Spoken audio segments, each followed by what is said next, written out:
Good morning ka, Ellie. Good morning po sa lahat na nakikinig sa atin sa DZXL ngayong umaga, saka nanonood sa ating Facebook Live, sa ating pong VP Lenny Robredo Facebook page, saka sa RMN Facebook page. Sa ating pong mga kababayan sa Bicol, marahay na aga sa Indogabos. Sa ating mga kababayan sa Visayas at Mindanao, maayong buntag. Good morning ulit ka, Ellie. Okay, ma'am, good morning. At kumusta po yung ating sanglinggo na inyong mga aktibidad kahapon? Nasa Pampanga kayo, nandun ho ako, pero hindi ho tayo nag-abot sa ibang lugar ho, sa Pampanga. Ma'am, kumusta po?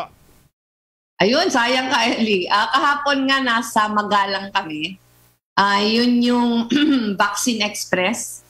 Second dose ito ka, Ellie, ng A4 doon sa Magalang. Ang ganda ka, Ellie, nung ano doon, yung aming pagdala ng proyekto. Kasi nung nag-request sila ka, Ellie, nung nag-request sila sa atin at nagkaroon ng parang coordination meeting, doon lang natin na pag-alaman na may mga lugar talaga sa bansa natin na ang pinaka-problema, hindi lang supply pero yung deployment ng vaccines. Halimbawa doon ka, Ellie, while marami din silang nahuhugot na mga officials ng Magalang, mga officials ng munisipyo na Magalang, halos solo yung health officer nila. Halos solong doktor siya na nag-aasikaso. So ang kinikwento niya ka, Ellie, kahapon kasama ko siya. Ang kinikwento niya, buti na lang pumunta kayo. Kasi kung hindi kayo pumunta, talagang kayod talaga sila. So ito ka, Ellie, kahapon naka more than 2,000 tayo. Na-exceed natin yung target natin doon. In fact, gulat na gulat kami ka, Ellie, kasi normally pagdating ng lunchtime, hindi pa nangangalahati. Kasi usually mabagal pag umpisa. Pero dun sa Magalang, parang lunchtime pa lang naka 1,800 na kaagad kami. So nandun ako ilang oras, siguro mga 3 oras ka, Ellie, ako nandun. Nakipagkwentuhan sa mga taga-Magalang, sa mga local officials, nagpasalamat sa ating mga volunteers. Pero binisita ko din ka, Ellie, yung community learning hub natin doon. Yung community learning hub natin doon nasa simbahan, nasa compound ng simbahan. At napakaayos kasi talagang involved yung parish nila. Kausap ko yung mga pare, kausap ko yung mga church workers. Nakakatuwa kasi every time ka, Ellie, actually ang nagbibisita ako ng community learning hub, ang lakas ng pasasalamat ko na itinawid namin yon. Kasi nung nag-uumpisa kami, kung naalala mo ka, Ellie, ino-oppose pa tayo. Ino-oppose pa tayo para gawin ito. Pero every time bibisita ako, masaya kasi ang daming bata. Nare-realize ko, ang daming bata yung nasaservisyohan dahil sa community learning hub. Lalo pa ngayon ka, Ellie, kasi di ba issue na yung pag-pilot test ng face-to-face. Ilang beses ko na to inulit na kung nakinig lang sila sa atin, naka 1 year na sanang pumapasok yung mga bata. Tama po. Pero ngayon nakasagsagan ng Delta variant, tsaka sinusubukan ito. Last year ka, Ellie, nung pinupush natin ito, ang konti ng cases eh. Kinikwento ko pa nga, di ba, parang kung naalala mo ka, Ellie, dito sa radio program natin. Opo. Sabi ko pa kung gaano kadaming mga lugar ang wala namang COVID cases. So na-imagine mo ka, Ellie, kung nakinig lang sila at tinuloy yun, naka-1 taon na sana nag-aaral yung mga bata. So ngayon, yung unang target natin, ilang libo yung gagawing pilot, parang binawasan yun to a few hundreds lang ka, Ellie. Mabuti na din na magpa-pilot na tayo, kaya lang sayang na sayang ako dun sa time lost. Pero anyway, so kahapon ka, Ellie, nandun kami sa Magalang. Buong linggo, ang dami ko na naman speeches na ni-record ka, Ellie, ngayon. Nag-post ako nito Lunes ba? Lunes yata ako nag-post na for this week alone, 75 yung speeches na sinut namin. Padami ng padami ito ka, Ellie, at iba-ibang okasyon. Pero yung linggo din na to, 2 budget hearings yung pinuntahan namin. Yung unang budget hearing ka, Ellie, virtual ito kasi ito yung budget hearing sa Senate Committee on Finance. na ang chairman ka Eli si Senator Sonny Angara. Pero nung Thursday ba yun? Thursday yata, pumunta kami sa House of Representatives dahil sa plenary ng aming budget. So, nairaos namin ka Eli yung 2 budget hearings, isa na lang yung natitira. Yung plenary naman sa Senate. Kasi tapos na kami sa committee. Tapos, ka Eli, ngayong linggo, marami din yung mga malalaking donors na nireceive natin sa office.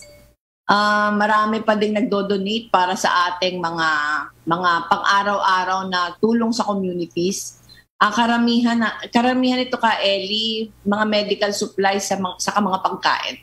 Hindi ko na iisa-isahin yung papasalamatan kasi nakapost naman to sa Facebook page namin.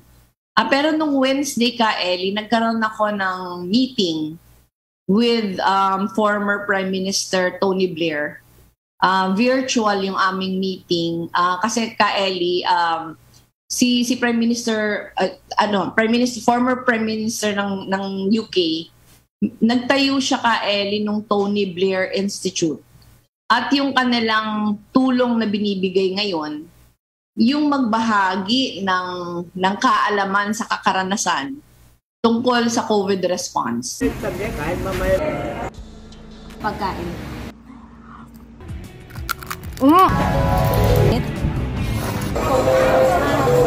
Welcome to Marcellus Cross.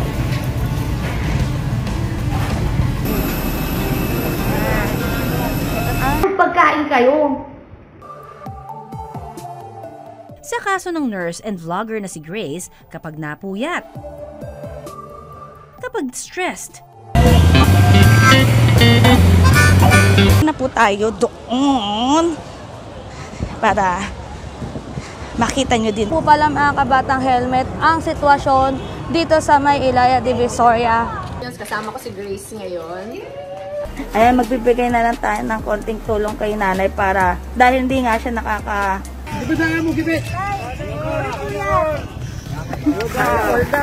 Ayan. Pila kuya?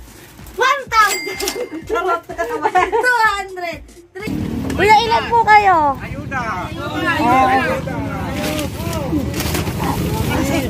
Ayan.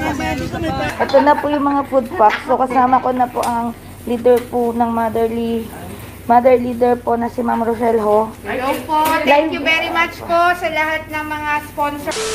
So napakaganda ng meeting namin ka Eli. In fact, pagkatapos ng meeting, nagkaroon kami ng parang agreement na tutulungan kami gumawa ng roadmap, moving along sa mga susunod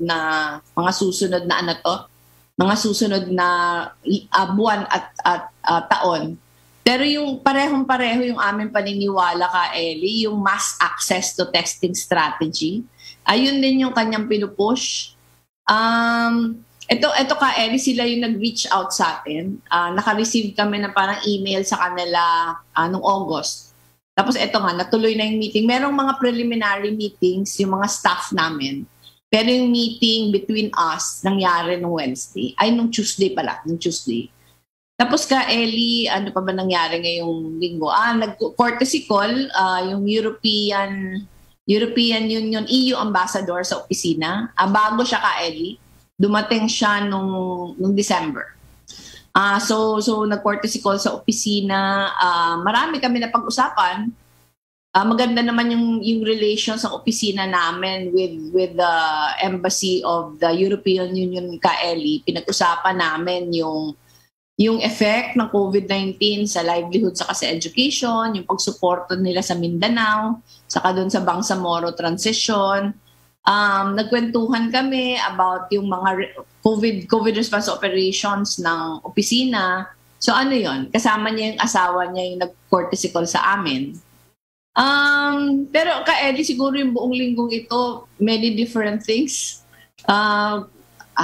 Connected sa COVID, connected sa pag-normalize ng ibang mga bagay. So yung opisina namin ka Eddie, tuloy-tuloy lang. Opo. Okay, at ano ma'am, aabot kasi may mga nagre-request din at nangako na sana gagawing 1 billion ng pondo. Matutupad ko kaya ito. Ano naman ka, Ellie? Actually, ka, Ellie, yung pondo namin, dahil din sa record namin, every year ini-increase nila ng konti. So kami ka, Ellie, while 700 plus million lang yung hinihingi namin, syempre lagi kami pasalamat pag binigay. Pero pag hindi naman binigay, okay lang sa amin ka, Ellie. Pag hindi binigay, ilang beses ko na ito sinabi, sanay naman kaming mamaluktot. So mag-a-adjust kami kung ilan ibibigay. Pero kung bibigyan kami na mas marami, mas mabuti. Kasi ang dami ngayon ka, Ellie, gusto namin dagdagan yung aming medical assistance. Dahil ngayon ka, Ellie, nag-launch kami ng bagong programa, yung mga hindi nakakapag-aral dahil yung mga magulang nawalan ng trabaho dahil sa COVID. At dahil sa pandemic, yung livelihood assistance program namin ngayon talagang dinagdagan namin dahil ang daming nawalan ng trabaho. So kung bibigyan kami, malamang dito yun mapapapunta. Opo. Kasi nakikita ko, ma'am, yung mga deliberasyon sa bawat ahensya. Ang dami mga ahensya na halos hindi magastos yung kanilang pondo pero padagdag ng padagdag. At di ba? Sa OBP, yung inyo pong COVID response talagang kumbaga sa sulit na sulit eh. Kung sosobra pa yung budget mas marami po na matutulungan ho ng ating mga kababayan. Kami kasi ka, Ellie, naging maayos naman yung utilization namin ng budget. Kasi unang-una, yung pagplano pa lang namin, yung planning pa lang, yung aming budget proposal, lagi siyang nakabase sa kung ano yung plano namin. And yung plano namin ka, Ellie, hindi naman namin yun basta sinusulat lang. Yung plano namin, habang deliberasyon yun sa buong opisina. So pag dumating yung budget, alam namin ka, Ellie, kung saan siya gagastusin. And yung dahil na professionalize na namin yung opisina, dahil lahat mahuhusay, hindi kami nagkakaproblema pagdating dyan. Nung dumating yung COVID, na-adjust ka agad namin yung budget para maging responsive siya sa pandemic. So, sa amin ka, Ellie, halimbawa, nung dumating kasi yung COVID 2020 yun, di ba? Marami kaming mga budget marami kaming plano na hindi pa pandemic. Pero kami ka, Ellie, dahil sanay naman kaming mag-adjust, dahil tumutulong talaga kami sa mga sakuna, hindi kami nahirapan. Nai-adjust ka agad namin yung budget namin para responsive kami sa mga nangyayari. So sa amin ka, Ellie, hindi problema yung utilization, hindi sa amin problema yung COA, dahil talagang from 2016, inayos namin yung mga sistema namin. Opo. Okay, at ma'am, ngayon ho ay yung failed shield, parang hindi naman mandatory at kumita. Hindi. Dahil sa ito'y pinatitigil na at pwede na outdoor at sa labas, no? Pero kayo po, anong take nyo rito at dito po sa naging bagong panuntunan dito po sa face shields? Ellie, hindi naman ako eksperto, so hindi ko talaga alam. Kung ano yung nalalaman ko, yun lang yung nababasa ko. Hindi ko talaga alam yung level of protection na nabibigay sa atin ng mga face shield. Pero yung kabutihan lang nito, pagkatapos ng napakahabang debate, meron na ding desisyon. Sana lang hindi na urong-sulong. Kasi nakita ko kasi ka, Ellie, after may deklarasyon na hindi na kailangan, sa outdoor, pero sa indoor kailangan pa daw. Meron pang mga public offices na may statement na kahit hindi na kailangan dala nyo pa doon lagi. So sa akin lang ka, Ellie, sana wag yung urong-sulong, sana hindi mixed yung messaging. Kasi kung ano yung sabi ng eksperto, sundin natin, pero ayusin natin yung panukala. Hindi yung nalilito tayo, ano ba talaga? 'Di ba? Kasi kahit naman ka, Ellie, nung required siya, ang daming hindi nagsusuot. 'Di ba? So, para sa akin, anong kaibahan?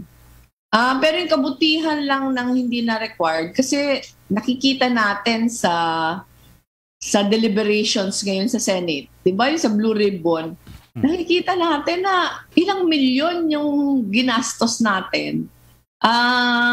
Doon pa nga sa hearing ka, Ellie, may pandadayang ginawa, 'di ba? Merong isang witness na nagsabi na pinapapalitan sa kanila yung manufacturing date. So, may mga kumita. Apo. Dati chismis lang ka, Eli. Dati chismis lang yung baka pinagkakakitaan. Pero ngayon kasi kung nanonood tayo ng Senate hearings, it appears na may mga kumita talaga. Yes, ma'am. Apo. So sa akin, hindi talaga siya ka, Eli, forgivable. Na hindi na nga forgivable yung corruption at any stage. Lalo pa ngayong pandemic. So, pag nanonood ako ka, Eli, ang isip ko lang, paano kayo nakakatulog sa gabi yung mga taong ito? Na ang daming Pilipino naghihirap, yung inisip pa nila yung dilihensya. Yes. Dito, ang pinaka matindi dito, ma'am, di ba? Yung si Grace Mago, kinumpirma yung naging testigo, no? At yung sa pagbabago. Napaka-importante, ma'am, kasi sa mga healthcare workers, ito protection po nila ito 'di ba? Yung face mata at face shield at yung mga PPEs. Dapat talagang napaka magaganda at talagang matitibay po ito. Ano nga ka, Eli? Alam mo ka, Eli, kahit siguro ikaw, 'di ba? Kahit ikaw, bago pa pumutok ito, ang dami na nating naririnig. Pero tayo, hindi tayo makareact kasi hindi natin alam kung totoo. Pero ngayon kasi kaya mahalaga din yung mga Senate investigations Kasi nakikita natin na yung naririnig pala natin. Una, mukhang totoo. Pangalawa, mas grabe pa. Mas grabe pa siya kesa doon sa naririnig natin before. Ang masakit na masakit dito ka, Eli, yung mga frontliners natin, yung mga health workers, hindi nabibigay yung dapat nilang matanggap. Dahil sa inefficiency, dahil sinasabi kulang sa budget. Yung mga kababayan natin na nala-lockdown, yung mga kababayan natin na mga hindi nakakapagtrabaho, napakakonti ng ayuda na nakuha. Ang sinasabi kasi wala ng pera. Maraming mga hindi nakukuha yung dapat na makuha dahil walang pera. Kung totoo sana ka, Eling, walang pera, magtutulungan tayo para... Di ba para kahit paano mapunuan yung pagkukulang. Pero ang sakit sa loob na hindi pala totoo na walang pera. Meron palang pera pero pinagkakakitaan ng mga nakaupo. Yun yung pinakamasakit ka, Eli, kasi hindi naman mangyayari itong formally kung walang nakaupo na katulong. Ito yung pinakamasakit doon ka, Eli. Ang daming mga kababayan na natin yung namatay. Kulang yung health worker sa ospital, kulang yung medical equipment. Etong kinita dito, kung doon na napunta, ang dami sanang buhay yung nasalba. Ngayon ka, Eli, yung testing napakahirap. Ang dami kong kausap, doon lang sa amin, dami kong kausap na tinitipid yung RT-PCR test. Kung wala kang symptoms, kahit very close contact ka, hindi ka pwedeng itest. Meron nang nag-positive sa loob ng bahay, yung mga kasama, hindi ayaw pang itest kasi tinitipid yung test. Pero yung kinikita nila dito, ang lalaki. Na, alam mo yun, na hindi talaga siya makatarungan ka, Eli. At a time na ang daming naghihirap. Ito yung mga iniisip nyo. So sa akin, makakatulong, sayang nga ka, Eli, kasi hindi ko alam kung napapanood ng mga kababayan natin itong mga hearings na to. Pero sana oo. Para mabukas naman yung mata nila na yung nababasa nila ka, Eli, sa Facebook, yung nababasa nila napapanood nila sa YouTube, na mga fake news o hindi pinapakita yung totoo. Ito yung sa Senate investigation, yun mismong si Mago ka, Eli, ng Farmally, inamin niya. Pero ka, Eli, may news ngayong umaga na hindi daw siya makontak na. Inkomunikado, tama po, hindi raw po siya makontak. Pero dito, merong statement ng Department of Health na lahat daw ng mga i-deliver, no, yung mga protective devices dito po sa COVID, talagang maganda raw po yung quality. Pero napanood ko, ma'am, yung hearing Merong pag-amin doon, taga-DOH na pinirmahan na hindi pa nakakarating ang produkto rito, permado na-inspeksyon na, di ba? So, paano makasisiguro?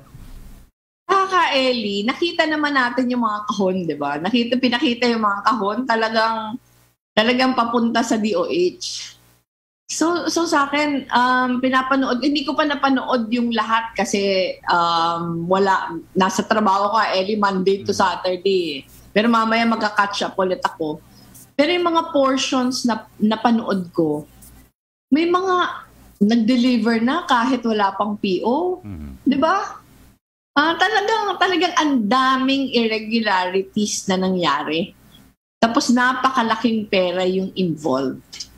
Na sa akin mabuti na lang ka, Eli, merong mga lumalabas na witness. Ang sa atin lang na pakiusap. Sa atin lang mga pakiusap, sana wala nang cover up. Sana hindi na i-cover up para hindi, alam mo yon, sana lumabas yung katotohanan para hindi na ito nauulit pa. Pag may cover up kasi ka, Eli, at makalusot, paulit-ulit lang itong gagawin. Opo. Okay, ma'am, at dahil dito sa mga kaliwat-kan na mga aligasyon ng di umano'y anomalya at maling paghawak at dito po sa pagresponde sa COVID, ito yung pinakahuling survey, SWS, at yung net satisfaction rating ni Pangulo ay bumaba noong Mayo at Hunyo. So talagang totoo ka, Eli. Ito ka, Eli. Hindi ko alam kung ano yung mga factors. Siguro yung isa sa mga dahilan kung bakit bumaba dahil dito sa COVID response ng pamahalaan.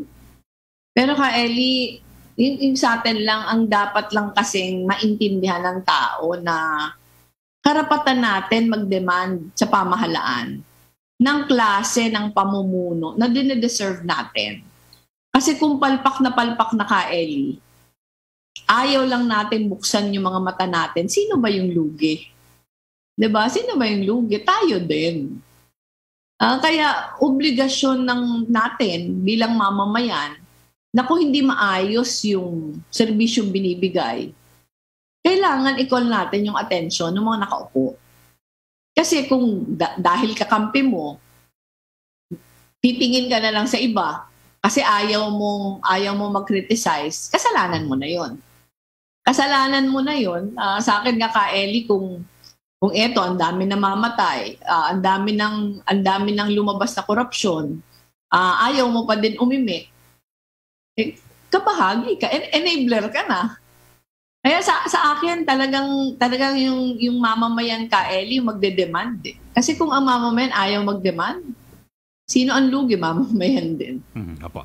Okay, at dito ho naman, dahil sa papalapit na po ang eleksyon, ma'am, ano pong take nyo rito sa may banta po ang Pangulo na gagamitin niya ang militar sa eleksyon para po sa 2022. Ang kanyang binabanggit naman para siguraduhin daw yung mapayapang pagdaraos ng halalan sa ating bansa. Kaeli, ever since naman, yung militar laging tumutulong. Ever since yung militar laging andyan para tumulong na hindi lang during the elections pero sa lahat na oras na kinakailangan sila para ma-maintain yung peace and order, nandyan sila. Ang hindi ko lang alam kung bakit ganun yung tone. Na parang ginagamit na tuloy yung militar para takutin. Ginagamit na sila para takutin na kung hindi kayo susunod, ganitong gagawin. Kahit sa COVID, kahit sa pandemic ka, Eli, ganun din, di ba? Kung hindi kayo susunod, wala kayong mask, lahat ganun. Hindi yun dapat ganun eh. Kasi yung militar ka, Eli, over the years, mga professionals ito eh. Mga professionals ito na over the years, sino man yung Pangulo, basta kinakailangan yung tulong nila, lagi sila andyan. Pero sana, wag silang gagamitin para takutin yung mga mamamayan. Kasi hindi naman, yung militar, kakampi natin yan eh. Hindi naman sila kailangan katakutan. Kasi kakampi natin yan sa lahat ng bagay. So sa akin lang, given naman yun na pag-eleksyon talagang talagang tumutulong sila. Pag-eleksyon, talagang tumutulong sila to maintain peace and order. Kasi talagang may maraming mga lugar na nagkakaroon ng problema. Pero sana wag nagagamit yung institusyon para sa pananakot. Kasi sa akin lang Ellie, nabasa ko yon. Ang feeling ko lang, ano ba naman yan? Ganun na naman. Every time gusto nating mag-enforce ng isang policy, gagamitin na natin yung militar. Kung hindi kayo susunod, ganito yung gagawin. Mali yun. Mali yun Ellie. Kasi yung institusyon na yan, kahit sino yung nakaupo, andyan yan eh. Kahit sino yung nakaupo, yung obligasyon yan, hindi naman nagbabago. Okay ma'am, at dito ho tayo sa isa sa pinakatampok na issue. Pati sa akin, dami nagtatanong na ito eh. Ma'am, kailan na ho ba kayo mag-a-announce at ang dami pong nag-aabang sa inyong plano para po sa 2022 elections? Kayo ho ba ay tutuloy o mag-giveaway? Ano ho ba talaga ma'am? Kasi 26 na ho ngayon at October 1 to 8 ma'am na yung filing. October 1 to 8 yung filing Ellie. Wala naman akong choice Ellie. Wala naman akong choice kundi mag-desisyon bago mag-October 8. Kasi kung ang desisyon ko magpa-file, kailangan handa na ako by October 8. Pero sa akin kasi Ellie, 2 linggo pa eh. 2 linggo pa, tinitingnan natin kung may pag-asa pang magsama-sama. Siguro, merong iba na hindi na natin maaaya. Pero hanggang may communication lines pang bukas, patuloy ko yun ipopursue. Klaro naman Ellie, yung aking, klaro naman lagi yung aking dahilan kung bakit ko ito ginagawa. Kasi yun nga Ellie, yung 2022, ang daming nakakatakot na senaryo na pwedeng mangyari. Ano yung number 1 na nakakatakot ng senaryo? Makabalik yung mga Marcos. Anong pangalawang nakakatakot na senaryo? Yung nangyayari ngayon, patuloy pang mangyayari in 6 years. Yun yung dalawang yun.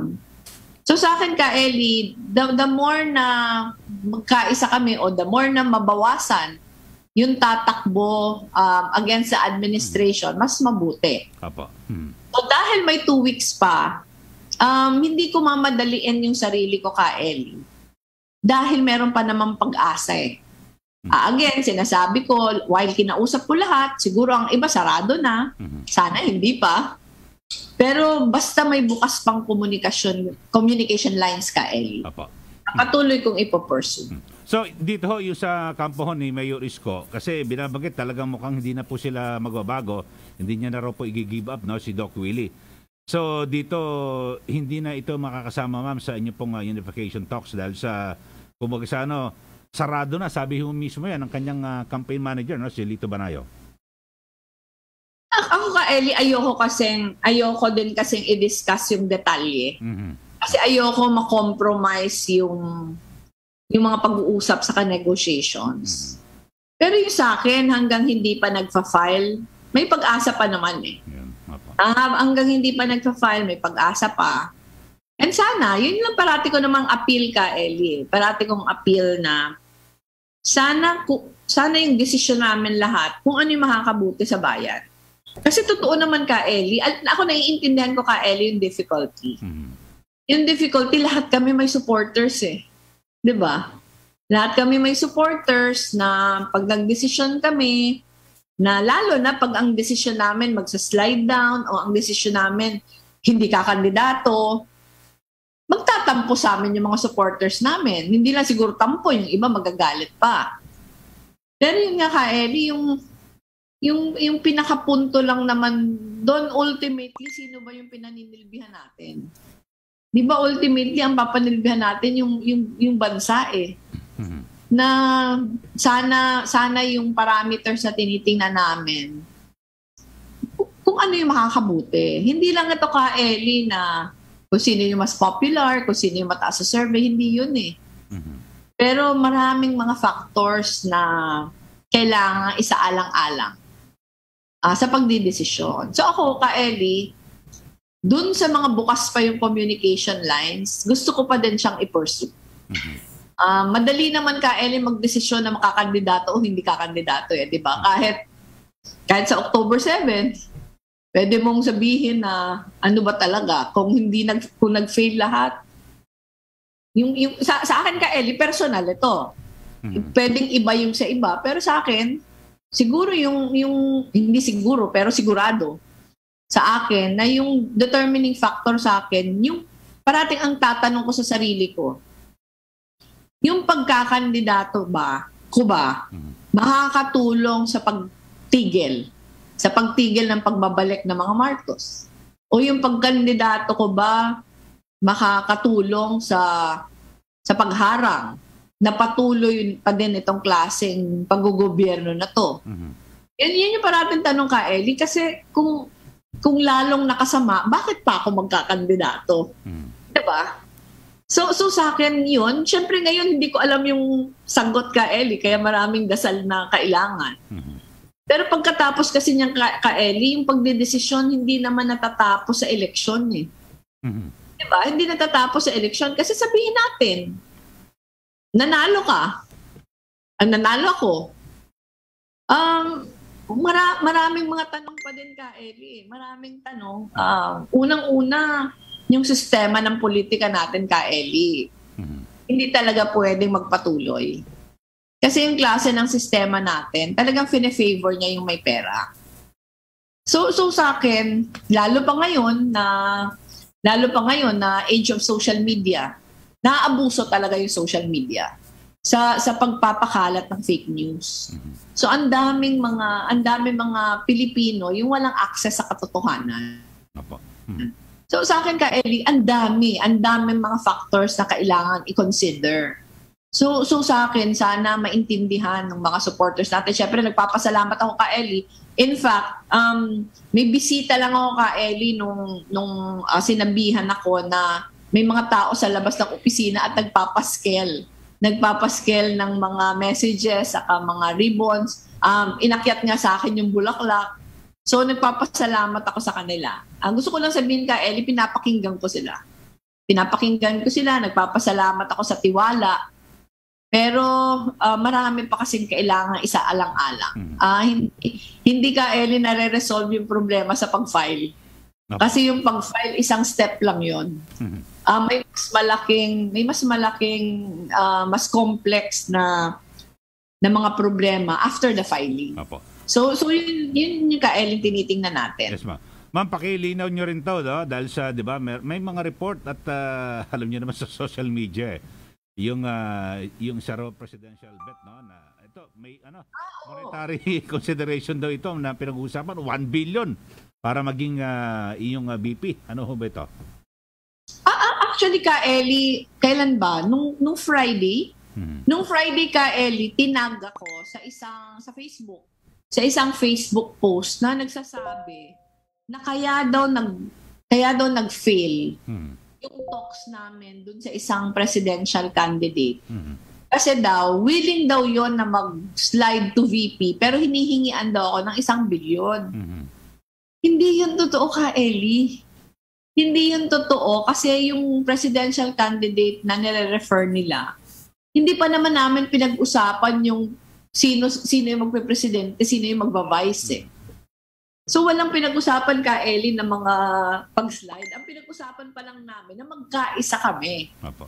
Na magkaisa kami para magkaroon ng unity candidate. So sa akin ka, Eli, eto lang yung pakiusap ko. Kung sino man yung umimbento noon, wag naman po. Wag tayong magre-resort sa fake news kasi hindi yun nakakatulong. Pag gumawa tayo ng fake news, gumaya lang tayo sa mga trolls. Ito yung pinaka-problema ng bansa natin ngayon eh. Nakakalusot yung mga hindi mabubuti dahil sila yung may resources para, di ba, para magpaabot ng mga kasinungalingan. So wag na tayong papatol. Pangalawa, wag na tayong dagaya. Kasi sa akin po, walang ibang makakapagsabi ng katotohanan, kami na nandun sa usapan. So walang bayaran, walang perahan na pinag-usapan at all. Kahit sinong presidential contender ka, Eli, Walang pinag-usapan na pera. Ang pinag-uusapan kung paano magkakaisa. Yun yung pinag-uusapan. So ito, sa akin, inuulit-ulit ko to ka, Ellie, hindi po gustong sabihin na dahil hindi kapareho natin yung paniniwala, masama sila. Hindi yun ganon. Dapat matuto tayong rumispeto sa pananaw ng iba. Kahit pagpalagay natin mali sila, possible din na palagay nila tayo yung mali eh. So sana, kung hindi tayo nagkakasundo, maghanap tayo ng points na magkakasundo tayo. Kasi hindi naman yan black or white eh. Diba? So sa akin, huwag sanang ganyan. Okay lang na magpahayag tayo ng ating saloobin, pero walang kantsawan, walang kasinungalingan, huwag na tayong gumaya. Kasi punong-puno na ng kasinungalingan yung social media. Huwag na natin dagdagan pa. Kung naghahanap tayo ng pagkakaisa, hindi po nakakatulong yung ganitong usapin. Marami tayo mga kasama na hindi naniniwala na dapat mag-unify. Ako nire-respeto ko yung kanilang paniniwala. Pero yung paniniwala ko iba, pinapakinggan ko sila. Pero yung paniniwala ko iba, pero hindi ko sila aawayin. Yung sa akin, ang gagawin ko, ipapaliwanag ko kung bakit palagay ko mahalaga ito. Pero hindi gusto sabihin na pag iba yung paniniwala nila, kailangan mo na silang awayin. Kasi pag ganyan, lalo lang tayo napopolarize. Okay, ma'am. At dito ho, nasa linya na natin, tama-tama. At importante ho ito para po sa ating istorya ng pag-asa. Napakahalaga ng bisita natin ngayon ka, Ellie. Napakahalaga. Yung bisita natin ngayon, si Mr. Carmelo Victor Crisanto. Siya yung Executive Director ng Human Rights Violations Victims Memorial Commission. At inimbitahan natin siya ka, Ellie, kasi nabalitaan natin yung ginagawa nila para labanan yung revisionism tungkol sa martial law. Nag-exist yung opisina nila para siguraduhin na yung mga biktima ng human rights violations ay nabibigyan ng katarungan. Nabibigyan ng katarungan na dine-deserve nila. Pero ipakilala muna natin ka, Ellie. Andito na siya. Director Crisanto, magandang umaga po sa iyo. Magandang umaga po, VP Lenny at ka, Ellie. At masaya po ako at naimbitahan niyo ako ngayong panahon na to. Kung September ito, ito yung mga panahon kung saan natin ginugunita ang mga malalalim at masasakit na pangyayari sa ating bayan. At ito sir, naimbita ka namin kasi nabasa namin yung pagsalita mo sa De La Salle University. At yung pinaka problema pong hinaharap namin ngayon, ang dami na kasing kasinungalingan na nangyari and naging posible yung pagkalat nito dahil sa social media.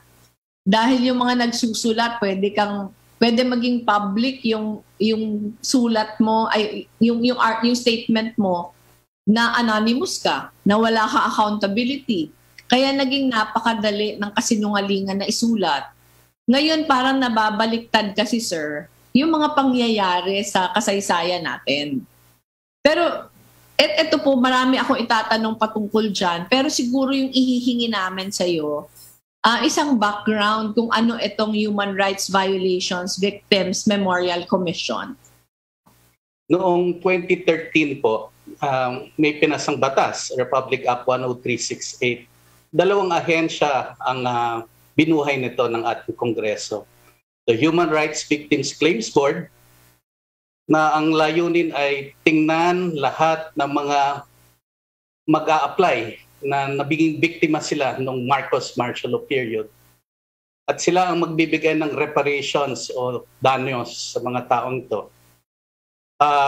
75,749 po ang nag-apply. Ngunit ang claims board po, dahil meron silang substantial evidence, 11,103 lang po ang nabigyan ng danyos. So saan nanggaling ang pera pambayad sa kanila? Ito, essential truth to, katotohanan. Mula sa mga deposito ni Marcos sa Swiss Bank, naibalik po ang bilyong-bilyon yan. 10 bilyon inilaan para pambayad sa mga biktima ng martial law. 10 billion po. And of that, maraming nabigyan. Bigyan ko kayong konting datos sa Bicol region, baka nais nyo malaman. Sa Bicol region, 512 po ang nabigyan ng reparations. Of that 512, 205 na torture yan, na rape, pinatay. At hanggang ngayon, may mga isang dosena na hindi pa natin nahanap ang bangkay o kung saan man sila. Enforced disappearance, kung ika nga. Sa dami ng nag-apply, ang masakit sa atin ay 0.007 lang ang naitalang nabigyan ng reparations mula sa BARM region. Napakaliit. Ibig sabihin ang ating mga kababayan, ang ating mga kapatid na Muslim, hindi na nabigyan ng tamang recognition, kundi man justisya. Ito ang unang step reparation. Pero sir, ito kasi nangyari siya many decades ago, di ba? So sa akin siguro yung first step, paano ina-assess ng opisina yung mga applications? Kasi sabi mo kanina, 75,000 yung nag-apply, pero yung parang nabibigyan pa lang ay 11,000. Ini-imagine ko lang kasi ngayon, sir, na syempre babalikan mo lahat, di ba? Babalikan mo lahat. Gaano ba siya kahirap? Gaano kahirap yung proseso sa pagbalik? Sa pagkalap ng datos, pagkalap ng testimonies? What was it like? Hindi ako kasama po doon dahil yun ang trabaho ng Human Rights Victims Claims Board na dating pinamumunuan ni General Lina Sarmiento. Ang role ng Memorial Commission ay lahat ng role of victims nila, yan ang ilalagay natin sa isang museo. Itatatag natin sa isang museo. And hindi ko alam kung... Sir, diba? Kung hindi ako nagkakamali, parang yung museum na to ay magbubukas na next year. Tama ba? Hopefully, dahil na nagsimula na tayo, na-i-award sa isang contractor para magsimula na. At sa 50th anniversary ng Declaration of Martial Law, may makikita na tayong struktura. Kung papayagan niyo po kami, baka may picture yung staff niyo. Oo. How it will look like. Ayun. Ayan.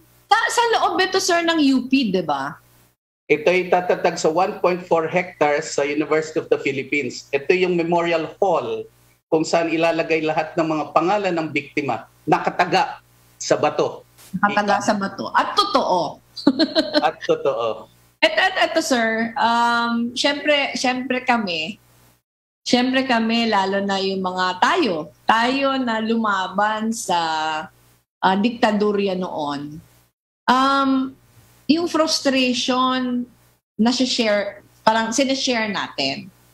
Dahil sa kasinungalingan na nasa social media, nabaliktad tuloy. Di ba? Nabaliktad tuloy na parang pinapalabas na yung kasamaan, yung mga abuses, yung pag-torture, yung pamamatay, yung pagnanakaw na nangyari during the martial law years. Ngayon, because of social media, hindi lang na hindi alam ng karamihan sa ordinaryong Pilipino, pero ang akala nila ay hindi totoo yung paratang. So para po sa inyo, sa opisina ninyo, ano yung mga kailangan gawin para mabalik sa consciousness ng Pilipino kung ano talaga yung katotohanan? Ibabalik ko po sa iyo sa isang Senate hearing 2016, Senador si Bam Aquino. Tinanong po niya ang isang biktima na ating kalihim sa DepEd, si Liling Briones. Nagtaas siya ng isang libro ng grade 5 Araling Panlipunan. Ang tanong niya, bakit hanggang ngayon ganito pa ang nakasulat sa ating mga textbook na pinapamahagi sa lahat ng public school. So challenge po yun, challenge. Itong pandemya, nakikita ko pong isang magandang opportunity. Una, wala ng textbook na hawak ang mga estudyante. So ang labanan, nasa internet. At nasa internet. At ginanap po namin yung second martial law Wikipedia editathon. Kakatapos lang po natin. Sa mga artikulo na binasa, these are the Google statistics. 443,000 ang nag-view ng articles natin.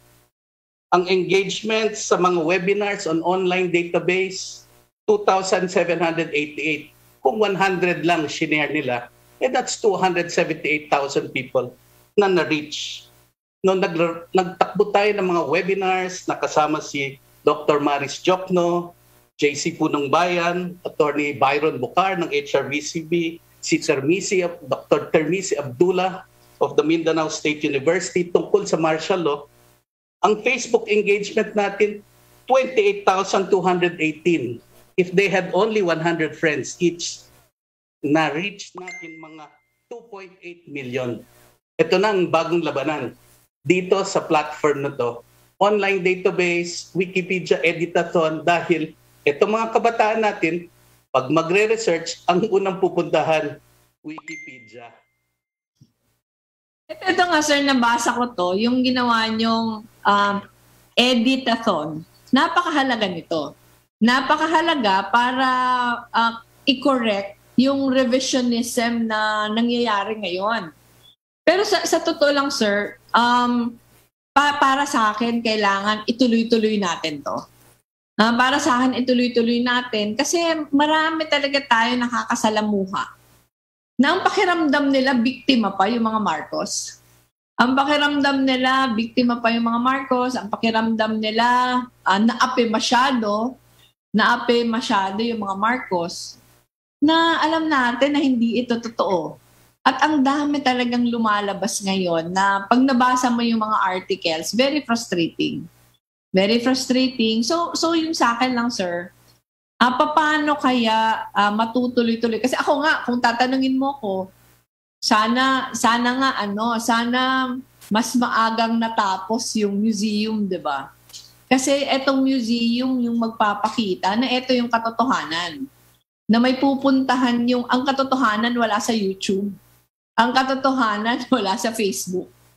Pero ang katotohanan nasa sugat sa hindi lang sa katawan pero sugat na talaga naiukit sa buhay ng mga biktima saka sa pamilya ng mga nawalan nung time ng Marcos regime. Ito sir, alam natin, ako kasi naimbita na ako dun sa bantayog ng mga bayani. Yung bantayog ng mga bayani, alam natin, nakaukit din doon yung pangalan ng mga nabiktima. Pero dito sa tinatayo ng museum, aside from nakaukit yung pangalan ng mga biktima, ano yung pwede nating maasahan na makikita? May mga 14 na galeriya ang nasa loob ng museo. At nakuha na natin ang kung tawagin na ABSECOM van or Aviation Security Van, kung saan doon nilagay si Ninoy Aquino pagka matay niya sa tarmac. That is one big artifact na hawak na natin. Ngayon nire-restore pa natin. 2 lang ang ABSECOM van sa buong mundo at ito mismo ang van kung saan tinapon po ang bangkay ni Ninoy Aquino. Hinahanap rin po namin at nakikita na namin kung saan yung tangke na tinulak ng mga tao sa EDSA Corner Ortigas. It's a marine tank ng Marines. Hinihiling na namin sa Armed Forces of the Philippines na yan ay kasama sa ating museo. Para yung mga kabataan pwede rin magtulak, mag-selfie doon to relive that momentous and triumphant occasion. Bukod doon, itong mga galeriya, ilalabas na namin yung bidding for the curator para malamanan na. dahil ang laman ng museo, kahit gaano kaganda ang struktura, ang istorya ng bawat isang biktima, yun ang inilalaman ng museo na yon. Ilalabas rin natin sa galeriya kung paano lumaban ang taong bayan sa iba't ibang paraan. Yung iba naging marahas, yung iba naman ginamit nila ay kapayapaan, at ang nagwagi actually ay ang people power na nationwide. Yan ang papakita rin natin sa loob ng ating museo. Ito, sir, ang kontribusyon ng Pilipinas sa komunidad ng mundo ng mga human rights museum. Our first contribution po. Ako, sir, is share ko lang sa iyo na ang isa sa mga napuntahan ko na lugar na ramdam ko kung ano yung karahasan na ginawa noon. Yung sa Laur. Kung saan yung solitary confinement ni Ninoy saka ni Senator Jokno, napuntahan ko yon. And pagpasok ko doon, ramdam ko yung hirap na pinagdaanan nilang dalawa. Naalala ko, meron doon, parang kay Senator Jokno yata yun, hindi niya alam kung umaga o gabi. So para alam niya lang na nagpapalit na yung araw, yung kulambo niya, yung alam mo yun, yung PC ng kulambo, parang ninanat niya para alam niya kung nagpapalit na yung araw. Yung sa akin, unimaginable. Unimaginable na pinagdaanan nila yon. Pero lalo ding unimaginable yung pinagdaanan ng mga na-torture. Na pakinggan ko na si Kaeta Rosales ng pinagdaanan niya. Marami, kahit si Secretary Butchabad, pinagdaanan niya. Pero yung sa akin lang, napakamalagim na bahagi yon ng ating kasaysayan. Asan ba tayo, Director, dun sa pag-push na sana yung katotohanan about martial law tinuturo sa mga paaralan? Nais po namin itatag yung Essential Truth Summit. Siguro kahit 10 katotohanan tungkol sa martial law. Una, bakit nagka-martial law? Dahil ba kailangan isalba ang ating bayan? O dahil ba nais talaga ni Marcos ipagpatuloy ang kanyang pamumuno? Sa mga ibang tao, truth number 1, katotohanan number 1, pinagdedebatehan pa. Dapat tapos na yan. Tapos na yan. Pangalawa, itong mga karahasan na ginanap sa mga tao, ito ba'y ginawa lang ng isang sadistang koronel? O state-sponsored, ika nga, buong gobyerno? At makikita natin ang kahalagahan ng pag-aaral, pagsisiyasat ng panahon nito kung bakit tayo narito ngayon. Dahil wala po itong masakit, nahusgahan, napiit, at nabigyan ng sentensya sa karahasang sa mga karapatang pantao. Kaya nagkaroon po ng impunity hanggang ngayon. Kasi hindi natin natutunan yun eh.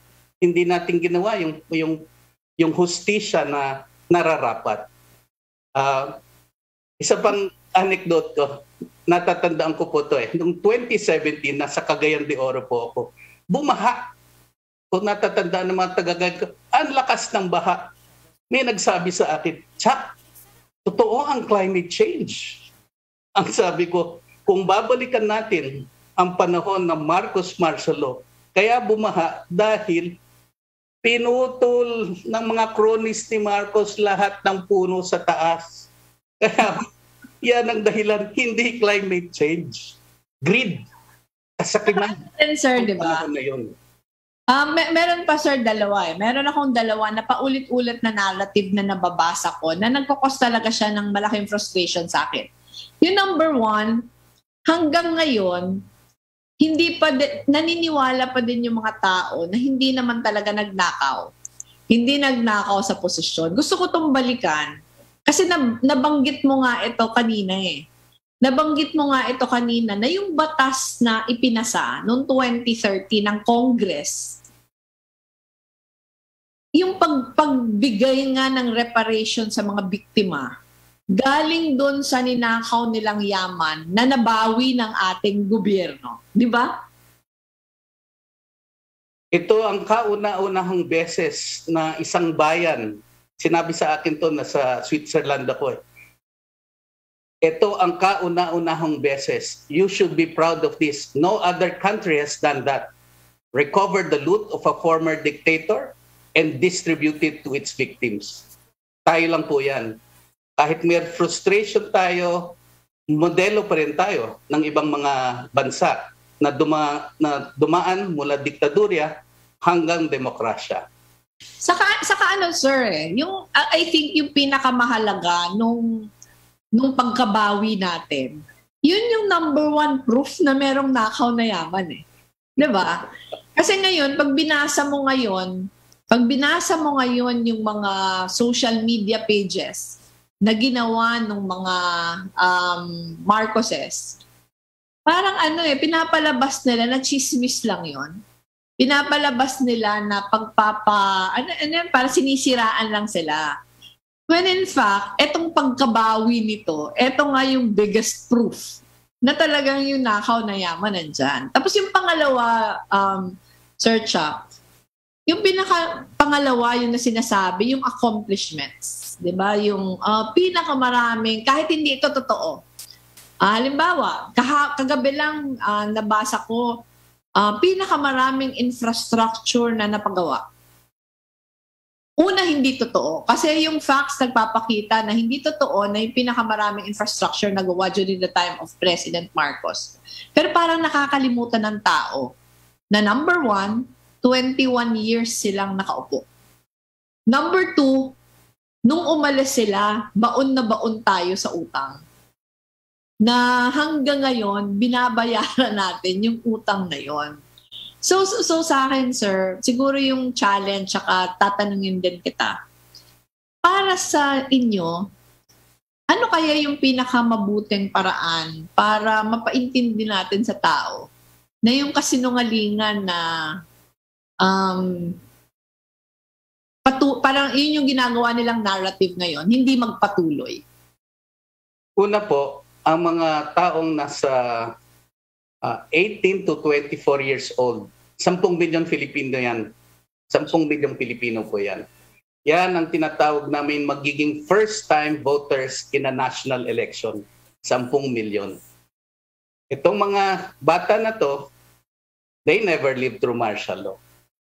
Pero they will determine, sila, nasa kamay nila, kung anong klaseng lipunan ang nais nila para sa atin. Dapat sila ang maabot natin. Ngayon, sinong magsasabi sa kanila anong tunay at anong hindi? Dapat po mga teacher. Nung Senate hearing nga na sinabi ko sa inyo noong 2016, nalaman namin na ang average age ng public school teacher ay 30 to 35 years old. Hindi rin sila nakadaan ng panahon ng batas militar. Pero ang punto ko, hindi naman tayo dumaan sa katipunan. Pero alam natin ang istorya ng katipunan at ang kabayanihan ng ating mga lumaban laban sa Espanya at sa mga Amerika. Bakit itong istorya natin ng Marcos martial law, mahina ang pagsasalin, mahina ang pagtuturo. Alam niyo po, VP Lenny, tiningnan ko po ang curriculum ng lahat ng defense sectors natin, security sectors. Ano ang tinuturo sa PNA? Anong tinuturo sa PNPA? Anong tinuturo sa mga akademiya ng ating mga pulis at militar tungkol sa panahon na yun? Wala po. Kaya sir, no? Ito talaga yung pinaka-problema. Ang pinaka-problema siguro yung failure din ng post-martial law ng mga administrations. Parang nakaligtaan na i-embed sa curriculum ng mga estudyante natin yung katotohanan sa kasaysayan. Kaya paulit-ulit na nagkakamali tayo. Kasi gano'n naman kaya tayo nag-aaral ng history para matuto tayo. So ngayon, parang hindi tayo natututo kasi binigyan natin ng pagkakataon na yung katotohanan sa ating kasaysayan ay mabaliktad. Pero sa akin Sir Chuck, na siguro wala na kasi tayong oras. Pero sa akin, magpapasalamat ako sa iyo sa pag na pinagbigyan nyo kami on a Sunday morning. Pero more importantly, magpapasalamat din ako sa opisina ninyo. Magpapasalamat sa opisina ninyo na isa ito sa mga konting institusyon na natitira, na yun yung parang proof positive na talaga yung karahasan, yung kadiliman nangyari. Kasi ngayon yung frustration talaga, yung may ability na mag-change ng narrative. Yun yung may hawak, may pera eh. And ano yung assurance sa atin na parang yung sarili nating pera ginagamit pa para maghasik ng mga kasinungalingan. So sa akin, Sir Chuck, sana hindi ito huli. Sana maimbitahan namin in the succeeding conversations like this, yung opisina ninyo, para patuloy na hingian ng datos, hingian ng enlightenment. Kasi tingin ko because of the 2022 elections, lalo pang yung kasinungalingan na tinutulak ngayon ay lalo pang pagkakagastusan. And ang magbe-benefit talaga niyan, yun din ang api sa atin in the past year. So maraming salamat, Sir Chuck. Siguro hingian lang namin ikaw ng parang closing na message sa mga nakikinig sa atin ngayon. Salamat, VP Lenny. Sa mga nakikinig o nanonood, pumasok po kayo sa thefreedommemorial.ph. Yun po yung website namin. Kami ang pinakamaliit na ahensya sa lahat ng mga hanay ng gobyerno ngayon. Wala pa kaming 40 million sa budget. Wala pa kaming 5% ng Commission of Human Rights. Pero lumalaban po kami na ilabas ang katotohanan, hindi propaganda. Triangulation of truth. Pero ito nga, itong Disyembre at itong mga buwan na to, nakita namin, inattack rin kami ng trolls. Subok na ibaba ang site namin, day in and day out po. Palagi kaming may atake galing sa trolls. Pero inaakyat po namin ang seguridad natin para ang katotohanan ay hindi mawala sa ating piling. Ayun. Maraming salamat, Sir Chuck. Bisitahin po natin ako ihikayatin ko yung lahat na mga kasama natin, na mga groups, na suportahan natin yung site na to at suportahan natin yung lahat na attempt na i-secure yung tunay na yung kwento ng tunay na nangyari sa kasaysayan natin anong mga nakaraang taon. So maraming salamat po sa iyo. Mabuhay po kayo. Thank you. Okay, salamat po. Okay, ma'am, at bago tayo magpaalam, mensahe po ninyo sa ating mga kababayan ngayong umaga. Ako ka, Ellie, magpapasalamat lang ako. Magpapasalamat ako sa lahat na supporters. Gaya po nung mensaheng inilabas ko nung Friday ba o Thursday, na naririnig ko po kayo. Sineseryoso ko yung mga pinapaabot yung mga mensahe sa akin. Humihingi po ako ng paumanhin na patuloy na hindi lang nag-discern pero patuloy na naghahanap ako ng mga paraan para kung maaaring pag-isahin yung mga grupong andyan. Ito po yung mga grupo na not necessarily kapareho natin sa lahat na paniniwala. Pero sana po naiintindihan natin na napakaseryoso ng 2022 elections. Dahil doon sa danger na magbalik yung mga Marcoses, magpatuloy yung ganitong klaseng pamamahala. Yung laban pong ito, hindi lang para ilaban ako bilang kandidato, pero ilaban naman po natin yung ating bansa. Yun po yung aking pinakapakiusap. Hindi po yung nakakatagal po sa akin pagdesisyon dahil marami tayong isinasaalang-alang. Hindi po ito desisyon na gusto ko bang kumandidato o hindi. Lampas na po yun. Ngayon po yung ating pagdedesisyon, ano ba yung palagay natin pinakamakakabuti para sa atin. So humingi po ako ng paumanhin, nagpapasalamat ako sa inyo lahat. Okay, ma'am, salamat po. Ingat. Salamat, Eli. Ingat po.